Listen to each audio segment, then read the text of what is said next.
এই সময়টা আপনি একটু ঠান্ডা মাথায় বাসায় গিয়ে চিন্তা করেন। আজকে আদনান ভাই ওয়াজ করে গেছে, আমি একটু চিন্তা করি, আপনার আমার হায়াত সর্বোচ্চ হয়তো 60-70 বছর, আরো হয়তো আল্লাহ বাড়াই দিলে 100 বছর, এর বেশি গড়াইও আমাদের নাই, আছে? এখন আপনার বয়স কত? কারো 20, 25, 30, 40, 50, ঠিক না ঠিক? এখন আপনি বাসায় গিয়ে চিন্তা করে দেখেন, যদি আমাদের হায়াত হয় 60 বছর, আল্লাহ আমাদেরকে যেন দীর্ঘ নেক হায়াত দারাজ করেন, আমিন। আমাদের ভাইদেরকে, বোনদেরকে, ওলামায়ে কেরামকে, আমাদের নেতাদেরকে, সবাইকে আল্লাহ পাক দীর্ঘ নেক হায়াত দারাজ করেন। এখন কথা হচ্ছে, যদি ধরে নেই যে আমাদের হায়াত 7 বছর, আপনার আমার বয়স থেকে কিন্তু 30, 40, 50 বছর অলরেডি চলে গেছে। এখন চিন্তা করবেন যে এই সময় যেটা চলে গেল, এই সময়ের মধ্যে আমি কতটুকু নামাজ পড়েছি, কতটুকু রোজা রেখেছি, যাকাত দিয়েছি কতটুকু, হজ ফরজ হয়েছে করেছি কিনা, দিনের পথে আমার অবদান কি, দিনের পথে আমার অবদান কি, আল্লাহর দিনকে যে আল্লাহ সাহায্য করতে বললেন আমি কি করেছি, এই 60-70 বছরে কত পাপ করেছি হিসাব নাই। এই পাপগুলো লিস্ট করেন, দেখেন চোখ দিয়ে পানি ঝরতে থাকবে। আমার কথায় নারাজ হচ্ছেন? এই পাপগুলো লিস্ট করেন, চোখ দিয়ে পানি ঝরবে, আল্লাহ আমাদেরকে মাফ করে দেন। সবাই বলি আমিন। কত কবিরা গুনাহ হয়েছে, কত সগীরা। তবে সন্তুষ্টির কথা এটাই, যদি এটা উপলব্ধি হয় যে না ভুল হয়ে গেছে, আপনি ওযু করে আসেন, 2 রাকাত নামাজ পড়েন, আল্লাহর কাছে ইস্তেগফার করেন, বলেন আস্তাগফিরুল্লাহ আল্লাযী লা ইলাহা ইল্লা হুয়াল হাইয়ুল কাইয়্যুম ওয়া আতুবু ইলাইহি। আল্লাহ পাক এক মুহূর্তে আপনার সব পাপ তো মাফ করে দিবেনই, সব গুনাহকে নেকি দিয়ে পরিবর্তন করে দিবেন ইনশাআল্লাহ। সময়ের কসম বলতে আল্লাহ কি বুঝিয়েছেন ভাই আমার সাথে বলেন? সময়ের গুরুত্ব, সময়ের, আরো আসতে বলেন, সময়ের, বলে আসরি মানে সময়ের কসম, মানে সময়ের গুরুত্ব। আমাদেরকে সময়কে গুরুত্ব প্রদান করতে হবে, আল্লাহ পাক তৌফিক দান করেন। আজকে বাসায় কি করব? হায়াতের হিসাব নিব, কি করেছি এত বছরে, আর কি কি পাপ করেছি, পাপগুলোর কথা মনে পড়লে তওবা করে ফিরে আসবো ইনশাআল্লাহ, আল্লাহ পাক তৌফিক দান করেন। আর এখন বাকি সময়ে যতটুকু হায়াত আমাদের বাকি আছে, আমাদের কি কর্তব্য বলেন ভাই? আমাদের কর্তব্য কি এতটুকুই, যেভাবে জীবনযাপন করছি এইটুকুই করব, না আমাদের আরো কোনো কর্তব্য আছে? কথা কি বোঝা যায় না যায় না? আমাদের কর্তব্য কি বলেন? 1 নাম্বার, আমরা নিজেরা আগে আল্লাহ পাকের কোরআন এবং নবীর সুন্নতের উপর আমল করবো ইনশাআল্লাহ, রাজি আছি? 2, আমাদের পরিবারকে এর উপরে প্রতিষ্ঠা করবো ইনশাআল্লাহ, রাজি আছি? 3, আমাদের সন্তানদেরকে কোরআন সুন্নাহ অনুযায়ী বড় করবো ইনশাআল্লাহ, রাজি আছি? 4, আমাদের অর্থনীতি হবে হালাল কোরআন সুন্নাহ ভিত্তিক, রাজি আছি? 5, আমাদের শিক্ষা হবে কোরআন সুন্নাহ ভিত্তিক, রাজি আছেন? আমাদের সামাজিক যে সিস্টেম এটা হবে কোরআন সুন্নাহ ভিত্তিক, রাজি আছেন? এর উপরে আমি গেলাম না। সমাজ পরিবর্তন হলে উপরটা এমনি পরিবর্তন হয়ে যাবে ইনশাআল্লাহ, অটোমেটিক্যালি। বলে আসরি, সময়ের কসম। আরেকটা বিষয়, সময়ের কসম বলতে আল্লাহ পাক এটাও বুঝিয়েছেন, একটু অতীতের দিকে তাকায় দেখেন। কোন দিকে? অতীতের দিকে, পাস্টের দিকে তাকান, অতীতের দিকে তাকান। যুগ যুগ ধরে একটা সুন্নতের দিকে আপনি তাকান, যে পৃথিবীর শুরু থেকে কিয়ামত পর্যন্ত আল্লাহ পাকের একটা সুন্নত আছে। আল্লাহর সুন্নত কি? আল্লাহর সুন্নত এটা, প্রত্যেক যুগে যুগে যে বা যারাই আল্লাহর বিধান মেনে চলেছে, আল্লাহ পাক তাদেরকে দুনিয়াতেও সমৃদ্ধি দিয়েছেন, পরকালে জান্নাত দিয়েছেন, সুবহানাল্লাহ। আর দুনিয়াতে প্রত্যেক যুগে যুগে যে বা যারাই আল্লাহর বিধান মানে নাই, রাসূলের বিধান মানে নাই, আল্লাহ দুনিয়াতে লাঞ্ছিত করেছেন, পরকালে জাহান্নাম দিয়েছেন। বলে নাউজুবিল্লাহ। আমার কথা বুঝতে পারলেন ভাই? আরো একবার রিপিট করছি, আল্লাহর সুন্নত কি? আল্লাহর সুন্নত হচ্ছে প্রত্যেক যুগে যুগে যে বা যারাই আল্লাহ এবং তার রাসূলের বিধান মেনে চলেছে, আল্লাহ দুনিয়াতেও সুখী করেছেন, পরকালে জান্নাত দিয়েছে। প্রত্যেক যুগে যুগে যে বা যারাই দুনিয়াতে আল্লাহ এবং তার রাসূলের বিধান মেনে চলে নাই, দুনিয়াতেও লাঞ্ছনা, পরকালেও বলেন লাঞ্ছনা। এখন একটা এক্সাম্পল দেই, নূহ আলাইহিস সালামের যুগ দেখেন, যারা আল্লাহর বিধান মেনেছে আল্লাহ নাজাত দিয়েছেন, মানে নাই ডুবিয়ে মেরেছেন, ঠিক আছে কথা? মূসার যুগ দেখেন আলাইহিস সালাম, আল্লাহর বিধান মেনেছে, বনু ইসরাইলকে নাজাত দিয়েছেন, মানে নাই ফিরআউনকে ডুবায় মেরেছেন। দেখেন আপনি শুআয়বের কওমকে দেখেন, শুআয়ব আলাইহিস সালামের কওমে মাদিয়ান, আল্লাহর বিধান মেনেছে, যারা আল্লাহ পাক নাজাত দিয়েছেন, মানে নাই ভূমিকম্প দিয়ে ধ্বংস করেছে। কওমে লূত, কিছু মানুষ বিধান মেনেছে, আল্লাহ নাজাত দিয়েছেন, মানে নাই, আল্লাহ রাব্বুল আলামিন লূত আলাইহিস সালামের কওমকে একদম আসমানে উঠিয়ে পাথর নিক্ষেপ করে থেতলা করে আবার উল্টা দিকে দাফন করে দিয়েছেন, নাউজুবিল্লাহ। এদের পাপ ছিল, এটা সমকামী ছিল, সমকামী, যে সমকামিতা এখন ছড়িয়ে পড়ছে আপনাদের মধ্যে, নাউজুবিল্লাহ। আল্লাহ পাক আমাদেরকে হেফাজত করেন। একইভাবে নবী সাল্লাল্লাহু আলাইহি ওয়াসাল্লামের যুগ তাকান, এই যে আবু জেহেল, আবু লাহাব, উতবা, শাইবা, রাবিআ, এরা আল্লাহর বিধান মানে নাই, আল্লাহ ধ্বংস করেছেন। আবু বকর, ওমর, ওসমান, আলী রাদিয়াল্লাহু আনহু আজমাইন, তারা মেনেছেন, আল্লাহ দুনিয়াতে সমৃদ্ধি দিয়েছেন, পরকালে জান্নাত। বুঝাতে পারলাম কি ভাই? বলে আসরি মানে কি বুঝাতে পারলাম? আল্লাহ পাক এই সময়ের কসম করে বলছেন, এ মানুষ শুনো, ইন্নাল ইনসানা লাফি খুসর, সমস্ত মানুষই ক্ষতির মধ্যে আছে। বলেন আউযুবিল্লাহ। এখানে আল্লাহ পাক একদম আমভাবে সবাইকে বলছেন, সবাই ক্ষতির মধ্যে আছে। মানুষের ক্ষতি কয় প্রকার? আমার সাথে বলেন, মানুষের ক্ষতি দুই প্রকার। কয় প্রকার? মানুষের ক্ষতি কয় প্রকার? এক, ইহকালীন ক্ষতি, দুই, পরকালীন ক্ষতি। এক, ইহকালীন ক্ষতি, দুই, পরকালীন ক্ষতি। ইহকালীন ক্ষতি কি? ইহকালীন ক্ষতি হচ্ছে সূরাতুল রুমের এই আয়াতটা।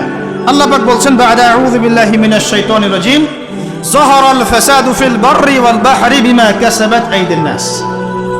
আল্লাহ পাক বলছেন, জলে, জলে মানে পানিতে, এবং স্থলে মানে এই যে জমিনে, জলে এবং স্থলে যত বিপর্যয়, অরাজকতা, এই যে আপনারা দেখছেন ফাসাদ, ফিতনা যে ছড়িয়ে পড়ছে, এগুলো মানুষের হাতের কামাই, মানুষের হাতের কামাই। বনভূমি উজাড় করেছে কে? জিন না মানুষ? বলেন। এই পরিবেশ নষ্ট করেছে কে? জিন না মানুষ? বলেন। খাবারে ভেজাল দিয়েছে কে? জিন না মানুষ? অর্থনীতির মধ্যে সুদকে ঢুকিয়েছে, জিন না মানুষ? এই বেপরদামি, জেনা, মাদক কে ছড়িয়েছে? জিন না মানুষ? নামাজ কালাম ছেড়ে দিয়ে পাবজি, ফ্রি ফায়ার নিয়ে কে পড়ে আছে? জিন না মানুষ? বলেন, জিন না মানুষ? আল্লাহর বিধান বাদ দিয়ে শয়তানের বিধান চালু করেছে কে? জিন না মানুষ? যাহারাল ফাসাদু ফিল বাররি ওয়াল বাহরি বিমা কাসাবাত আইদিন নাস, জলে স্থলে যত বিপর্যয়, অরাজকতা, সমস্যা, এগুলো মানুষের হাতের কামাই। বলি নাউজুবিল্লাহ। আমরা যা করব তাই পাবো। আমরা যা করব তাই। মাদক খাচ্ছেন আপনি, আপনাকে ফল ভোগ করতে হবে। সুদ খাচ্ছেন আপনি, আপনাকেই ফল ভোগ করতে হবে। এই বেহায়ের মতো মেয়েরা চলছে, ওকেই দেখবেন ফল ভোগ করতে হবে। মেয়ের সাথে হারাম সম্পর্ক করছেন, আপনাকে ফল ভোগ করতে হবে। যে যে পাপ করবে তাকে তার ফল ভোগ করতেই হবে। আল্লাহ পাক আমাদেরকে হেফাজত করেন, মাফ করেন, আমি। তাহলে মানুষের একটা ক্ষতি পেলাম, ইহকালীন ক্ষতি। কি ক্ষতি ভাই? আর দুই নাম্বার হচ্ছে পরকালীন ক্ষতি। পরকালীন ক্ষতি কেমন? এবার বোঝেন। এই যে আমরা নিশ্চিন্তে ঘুমাই, সারা জীবন 30, 40, 50 বছর নিশ্চিন্তে কাটাচ্ছি, কোনো ফিকির নাই, নিজের পরিবারের, সমাজের, রাষ্ট্রের, উম্মার কোনো ফিকির নাই, অথচ এই মানুষের সামনে অপেক্ষা করছে মৃত্যু। জি, আজকে থেকে 100 বছর পরে আমাদের মধ্যে কেউ থাকবে না পৃথিবীতে, এটাই সত্য। তারপরে আছে কবরের সওয়াল জবাব, তারপরে মিজান, এই পুলসিরাত, পুনরুত্থান, জান্নাত, জাহান্নাম, এগুলো আমাদের সামনে অপেক্ষা করছে। আর সেই মানুষ নিশ্চিন্তে বসে বসে মেয়ের সাথে টাঙ্কি মারে। সেই মানুষ বাইক নিয়ে একটা মেয়েকে নিয়ে ঘুরছে। সেই মেয়ে একটা ছেলের সাথে চটপটি ফুচকা খায়। সেই লোক আল্লাহর বিধানকে সরাই দিয়ে শয়তানের বিধান চালু করা শুরু করল। সেই ব্যক্তি সুদ খাচ্ছে। সেই ব্যক্তি ট্রান্সজেন্ডার এই মতামত প্রমোট করতেছে। হ্যাঁ, সেই ব্যক্তি শিক্ষার মধ্যে ইসলাম বিদ্বেষী বিষয় ঢুকাই দিল। অথচ এই মানুষের সামনে পরকাল অপেক্ষা করছে। একদম টেনে হিস্ট্রি আল্লাহ পাক সামনে নিয়ে দাঁড় করাবেন, দাঁড় করে জিজ্ঞাসা করবেন। তাহলে আমরা কত অপদার্থ, কত বোকা, আমরা কি বুঝতে পারছি ভাই? একটু বুঝতে পারছেন কি? আল্লাহ পাক সূরা আহজাবে এটাও কিন্তু বলেছেন যে ইন্নাল ইনসানা যালুমান জাহুলা ওয়া লাকাদ আরাদনা আল আমানাতা আলা আস-সামাওয়াতি ওয়াল আরদি ওয়াল জিবালা ফাআবাইনা আন ইয়াহমিলনাহা ওয়া আশফাকনা মিনহা ফাহামালাহা আল ইনসান। সুবহানাল্লাহ। শুকরিয়া, আল্লাহ পাক মনে করাই দিয়েছেন। আরেকটা যদি না বলতে পারতাম, মনের মধ্যে একটা অতৃপ্তি থেকে যাইত। আল্লাহুম্মা লা ইলমা লানা ইল্লা মা আল্লামতানা ইন্নাকা আনতাল আলিমুল হাকিম। আলহামদুলিল্লাহ। আরেকটার অর্থ শুনেন, মানুষ যে জালেম, জাহেল, আমরা যে অপদার্থ, আল্লাহ পাক কি বলছেন শুনুন। আল্লাহ বলছেন, ওয়ালাকাদ আরাদনাল আমানাতা আলা সামাওয়াতি ওয়াল আরদি ওয়াল জিবাল, আমি ইসলামের এই আমানত, শরিয়াত, কোরআন হাদিসের এই যে আমানতটা, এটা আসমান সমূহকে দিতে চেয়েছিলাম। তোমরা কি নিবা? আমি জমিনকে দিতে চেয়েছিলাম, তোমরা নিবা? আমি পাহাড়কে দিতে চেয়েছিলাম, আমানত কি নিবা? ফাআবাইনা, তারা বলেছে না, নিতে পারো। ওয়াশফাকনা মিনহা, তারা অক্ষমতা প্রদর্শন করেছে। ফাহামালাহা আল ইনসান, মানুষ সেই আমানতটা কাঁধের মধ্যে বহন করেছে। আমরা সেই আমানত কি করেছি ভাই? কাঁধে বহন করেছি। আল্লাহ পাক বলেন ইন্নাল ইনসানা যালুমান জাহুলা, মানুষ কত জালেম, মানুষ কত জাহেল। আমাদের সামনে পরকালীন এই কঠিন জবাবদিহিতা অপেক্ষা করছে, এরপরে আমাদের জীবনযাপন পদ্ধতি দেখলে মনে হয় যে আমাদের মধ্যে আর গরু ছাগলের মতো কোনো পার্থক্য নেই। ইন্নাল ইনসানা লাফি খুসর, বুঝতে পারলেন? আচ্ছা, আল্লাহ পাক এবার আমাদেরকে বলছেন, আচ্ছা ঠিক আছে, 4টা গুণ অর্জন করো। কয়টা ভাই? একটু বসেন, সবর করেন, আমরা অনেক লম্বা আলোচনা করব না, আমরা বুঝতে পারছি রাত অনেক গভীর হচ্ছে, আমরা সংক্ষিপ্ত করবো ইনশাল্লাহ। আমার সাথে বলেন, কয়টা গুণ অর্জন করব? আল্লাহ পাক বলছেন এই 4টা গুণ যারা অর্জন করবে তারা ওই ক্ষতি থেকে বেঁচে থাকবে ইনশাআল্লাহ। সুবহানাল্লাহ। দুনিয়াতেও তারা সফল হবে, পরকালেও সফল হবে ইনশাআল্লাহ। আল্লাহ বলছেন ইল্লাল্লাযীনা আমানু, তারা নয় যারা এক ঈমান এনেছে, তারা ক্ষতির মধ্যে নাই, যারা ঈমান এনেছে। 2 ওয়া আমিলুস সলিহাত, সৎ আমল সম্পাদন করেছে। কি আমল? সৎ আমল। তারপরে ওয়া তাওয়াসাউ বিল হক, পরস্পরকে সত্যের উপদেশ দিয়েছে। কিসের উপদেশ? সত্যের। 4 ওয়া তাওয়াসাউ বিস সবর, এবং পরস্পরকে ধৈর্যের উপদেশ দিয়েছে। কয়টা বললাম বলো তো ভাই? আমার সাথে বলো। 1 নাম্বার কি? 4টা গুণাবলী অর্জন করলে ক্ষতি থেকে বাঁচতে পারবো, অন্যথায় কোনো সুযোগ নাই। যত বড় ফকিহ হন, আলেম হন, মুহাদ্দিস হন, মুফাসসির হন, পলিটিক্যাল নেতা হন, কোনো লাভ নাই, কিচ্ছু হবে না পরকালে, একদম নাজাতের রাস্তা বন্ধ যদি 4টা গুণাবলী অর্জন না করতে পারি। কয়টা ভাই? 1 নাম্বার ইল্লাল্লাযীনা আমানু, যারা ঈমানদার হয়েছে। 1 নাম্বার কি? ঈমানদার হয়েছে, পাক্কা ঈমানদার হয়েছে। 2 নাম্বার ওয়া আমিলুস সলিহাত, সৎ আমল করেছে। কি আমল? ওয়া তাওয়াসাউ বিল হক, হকের দাওয়াত দিয়েছে। কিসের দাওয়াত? 4 নাম্বার ওয়া তাওয়াসাউ বিস সবর, ধৈর্যের দাওয়াত দিয়েছে, ধৈর্যের উপদেশ। কিসের উপদেশ? এটা কি শুধু একজন ব্যক্তির উপরে বর্তাবে না সবার উপর দায়িত্ব? এই সূরায় কি শুধু আলেমদেরকে উদ্দেশ্য করা হচ্ছে? শুধু মুফাসসিরদেরকে? শুধু মুহাদ্দিসদেরকে? শুধু বক্তাদেরকে? নাকি সবাইকে?